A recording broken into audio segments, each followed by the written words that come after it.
కాశ్మీర్ గురించి మాట్లాడితే కాశ్మీర్ అంటే టెర్రరిస్టు అంతా కలిపేశాం కదా మనం.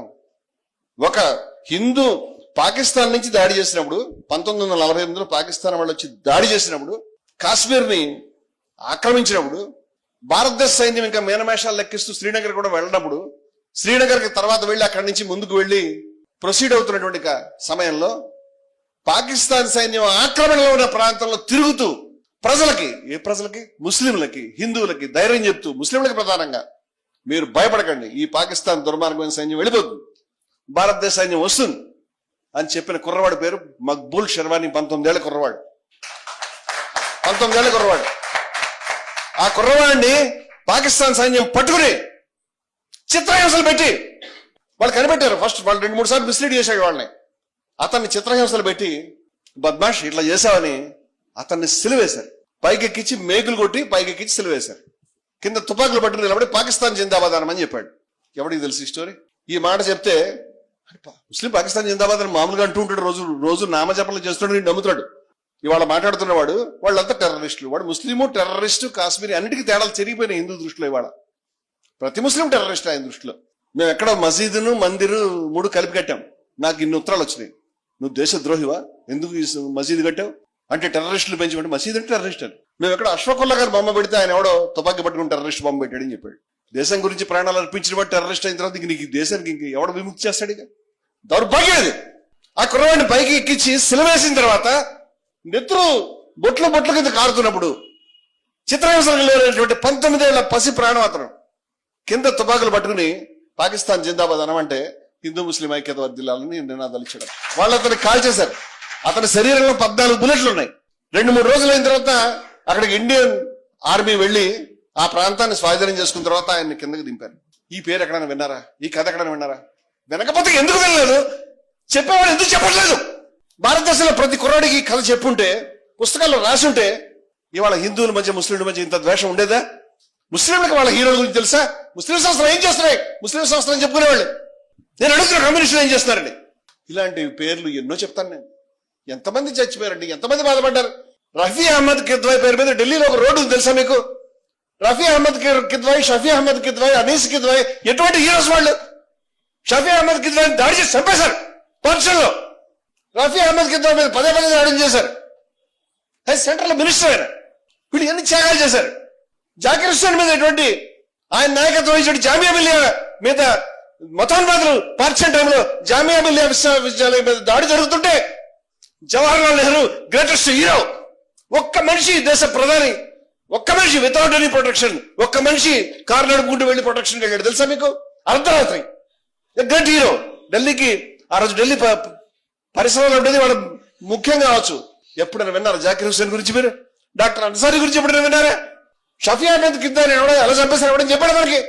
రఫీ పేరు మీద రఫీ మార్గం ఢిల్లీలో ఉంటే బహుశా ఇది మహమ్మద్ రఫీ గారి పేరు మీద పెట్టుంటారని అనుకుంటారు వాళ్ళ జనం. ఎవరికి తెలియదు, వాడికి తెలియదు, నీకెందుకు తెలియదు? నీ గురించి ఎత్తు ఇచ్చిన వాడి గురించి నీకెందుకు తెలియదు అడుగుతున్నాను నేను.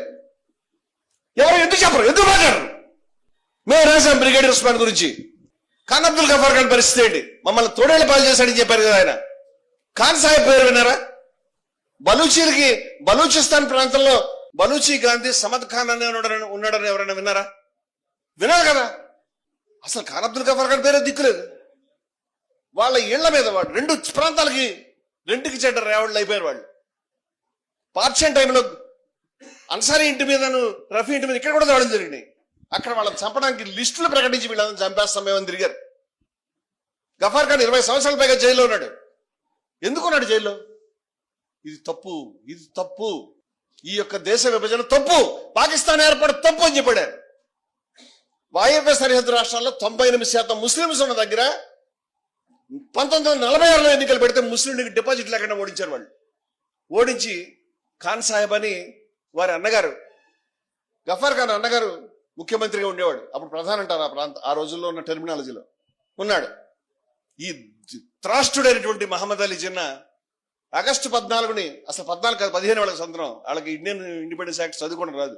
పాకిస్తాన్ వాళ్ళ యొక్క ఇండిపెండెన్స్ డే తప్పు. అసలు వాళ్ళకి రాలేదు. 15 వచ్చింది, ఇద్దరికి 15 ఒకేసారి వస్తుంది. మెంటల్ గా వాళ్ళకి తేడాగా జరుపుకుందని 14 తెలియదు.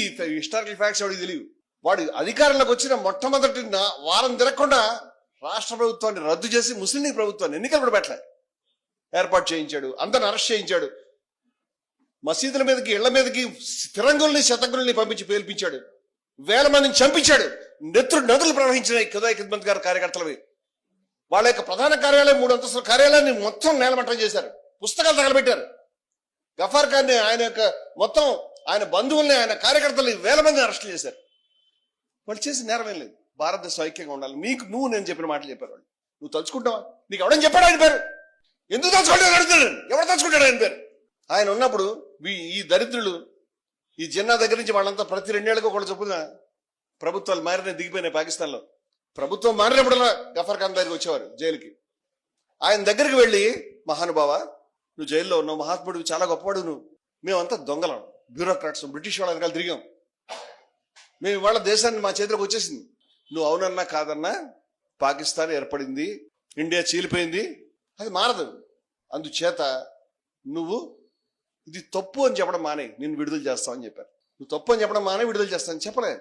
ఆయన పిల్లలు జైల్లో ఉన్నారు. వాళ్ళ భవిష్యత్ ఆయన ఏం డబ్బులేనాడు కాదు, జమీందారీ వ్యవహారం ఉంది ఆయనకి. కానీ అందరూ జైళ్ళలో బతికారు. అందరూ నాశనం అయ్యారు. చూస్తూ ఉన్నాడు ఆయన. నువ్వు చేయగలుగుతావా? నీ ప్రాణం ఇవ్వగలుగుతావు? నీ మొత్తం బంధువులంతా జైల్లో ఉంటే భరించగలుగుతావా? ఏమీ తెలియనటువంటి పసిపిల్లలు, మేనల్లుళ్ళు ఎక్కడెక్కడ వాళ్ళు జైల్లో నేను తిడుతుంటే భరించగలుగుతావా? అలాగ ప్రతి ప్రభుత్వం మారేది. ప్రతి 2 ఏళ్ళకి ఒకళ్ళు వచ్చేవారు, జైలుకి వచ్చేవారు, దండం పెట్టేవారు, ఇది అడిగేవారు. అయిపోయింది కదా. ఆ తప్పండి మానేయాలి, ఒప్పుకోలేదు. చివరికి 7-8 ఏళ్ళు అయిన తర్వాత, కొంతకాలం అయిన తర్వాత అన్నగారు లేచినప్పుడు నమస్కారం నేను చెప్తాను అని వెళ్ళిపోయాడు. గఫార్ ఖాన్ బాధపడ్డాడు. పఖ్తూన్లకి పఠాన్లకి కన్నా తండ్రి ఎంత ముఖ్యమో అన్నగారు అంతే ముఖ్యం. ఇవాళ అన్నగారు వెళ్ళిపోయాడు. కానీ అన్నగారు వెనకాల నడవాలా, ఆశయంతో పాటు ఉండాలా. నేను ఆశయంతో పాటు ఉంటున్నాను అని చెప్పాడు. అన్నగారు బయటకు వెళ్ళాడు. బయటకు వెళ్తే ఆయన్ని పశ్చిమ పాకిస్తాన్ ప్రధాని చేశారు. వాళ్ళు ఆఫర్ చేశారు వాళ్ళు. కానీ తర్వాత చచ్చిపోయాడు, చంపేశారు. గఫార్ ఖాన్ ఆకాశం కూలిపోయిన అటువంటి ధైర్యం, అటువంటి త్యాగం, అటువంటి నిజాయితీ, అటువంటి దమ్ము ఉంటే ఇక్కడ కూర్చొని మాట్లాడుకోవాలి మనం.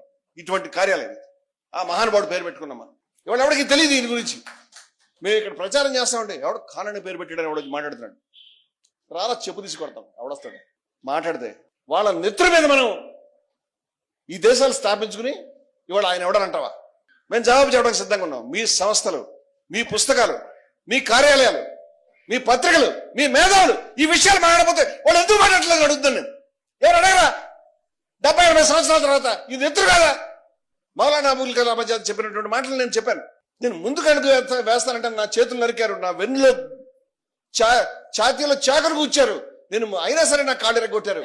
నేను పదే చెప్పాను మీకు వద్దు అని వినలేదని.